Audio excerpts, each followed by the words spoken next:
Statistics. Murder was the third most common cause of death for young Native women in 2017, according to the CDC. Indigenous women are 10 times more likely to be killed than the average national murder rate, and a majority of the murders are committed by non-Native on Native-owned land. Indigenous women are 2 times more likely to be raped than Anglo-American white women, and 4 out of 5 Native women experience violence in their lifetimes, according to the National Institute of Justice, which are startling numbers considering Native people make up only 2% of the U.S. overall population.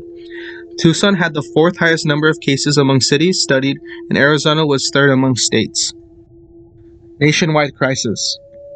Accurate number of missing and murdered Indigenous women and girls, also known as the MMIWG, is unknown because of underreporting, racial misclassification, poor relationships between law enforcement and American Indian and Alaska Native communities, poor record-keeping protocols, institutional racism in the media, and the lack of substantive relationships between journalists and American Indian and Alaska Native communities. 5,712 cases of missing and murdered Indigenous women and girls were reported in 2016, and sadly only 116 of them were logged into the DOG database. Widespread silence on MMIW and why. 78% of the U.S. Native population lives off the reservation, with 60% of those residing in urban areas. When someone goes missing in the reservation, the community and the tribal law enforcement band together in the search efforts. Cities offer few ties to Native cultures, communities, and tribal law enforcement. Lack of communication combined with jurisdictional issues between state, local, federal, and tribal law enforcement make it nearly impossible to begin the investigative process. Significance of the color red and the MMIW red hand. Red is the official color of the MMIW campaign. In various tribes, red is known to be the only color spirits see. By wearing red, we can call back the missing spirits of our women and children so we can lay them to rest. The MMIW red hand, a red hand over the mouth, stands for all the missing sisters whose voices are not heard, the silence of the media and law enforcement in the midst of the crisis, and the oppression and subjugation of Native women who are now rising up to say #NoMoreStolenSisters. 5th is the National Day of Awareness for Missing and Murdered Indigenous Women. Around the country, people gathered to march for their loved ones who have disappeared or passed away. A rally was held in Bemidji this afternoon to honor this day. Locals marched throughout Bemidji after gathering in the Sanford Center parking lot, wearing shirts and holding signs that spread the message to raise awareness of the numerous amount of missing Indigenous people. Whether it is a sister, mother, or friend, the nationwide march aims to bring light to the disproportionately high number of missing or murdered Native Americans.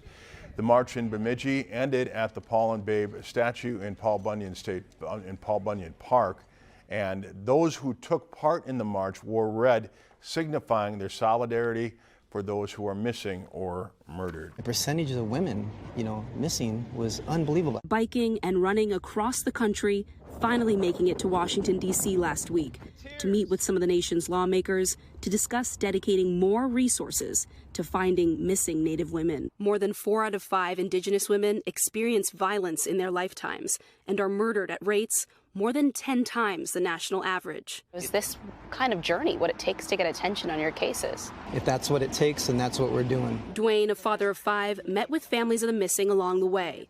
Paula Castro's 14-year-old daughter, Henny, went missing from the Northern Cheyenne Reservation in 2018 after playing basketball with friends. How do you feel law enforcement handled your case? I don't think they did. That's how I feel. We would keep calling them. We filled out missing person report there. Come to find out that it was just sitting on a desk. The family organized their own volunteer search party. 2 weeks later, Henny's body was found with injuries to her face. Still, her death was ruled accidental. The lack of attention has left Henny's family heartbroken. Like, she wasn't important enough. That's how it made me feel. In D.C., Dwayne's wife and daughters traveled to join him. What needs to change now? We need more detectives. We need people to come up with programs and plans. On Friday, Dwayne concluded his cross-country journey by running 3 miles around the National Mall, celebrating with drummers, dancers, and tribal leaders. For his family, this moment represents a turning point. I believe that. I can feel it. I really can. A prayer that missing and murdered Indigenous people's stories no longer go ignored. Antonia Hilton, NBC News. Recently signed legislation. Operation Lady Justice, Executive Order 13898, signed November 2019, formed the Task Force on Missing and Murdered American Indians and Alaska Natives.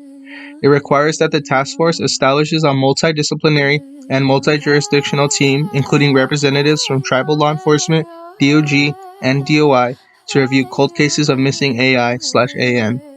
Public Law Number 116-165, Savannah's Act, was signed into law in October 2020, and it seeks to improve federal response to missing or murdered Indigenous persons, including by increasing coordination among federal, state, tribal, and local law enforcement agencies. Executive Order 14053, signed November 2021, directs the Departments of Justice, Interior, Health and Human Services, and Homeland Security to work together with tribes.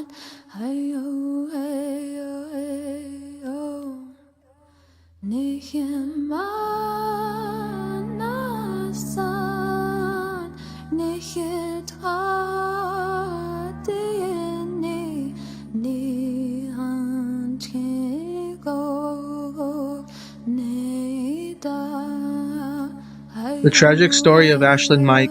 Ashlyn, 11, was lured into a red van along with her brother as she stepped off the bus. Her brother later escaped, but she was sexually assaulted and beaten to death with a tire iron. Parents had reported the children missing to tribal police early evening. The nation's largest Indian reservation experienced challenges with communication and jurisdictional complexities, which cost precious time. No Amber Alert was available in the Navajo reservation at the time, but her mother took her fight to Capitol Hill, and the Ashlyn Mike Amber Alert in Indian Country Act was passed in 2018.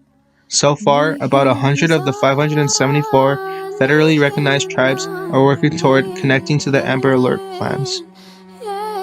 The tragic story of Savannah Marie LaFontaine. Savannah, 22, was 8 months pregnant in 2017 when she went to help her neighbor with a sewing project. Instead, she was assaulted and her fetus cut from her womb. Savannah drifted in and out of consciousness as she was attacked and later bled out and died. Her body was later discovered, encased in garbage bags and floating down the Red River in North Dakota. Savannah's Act became law in October 2020.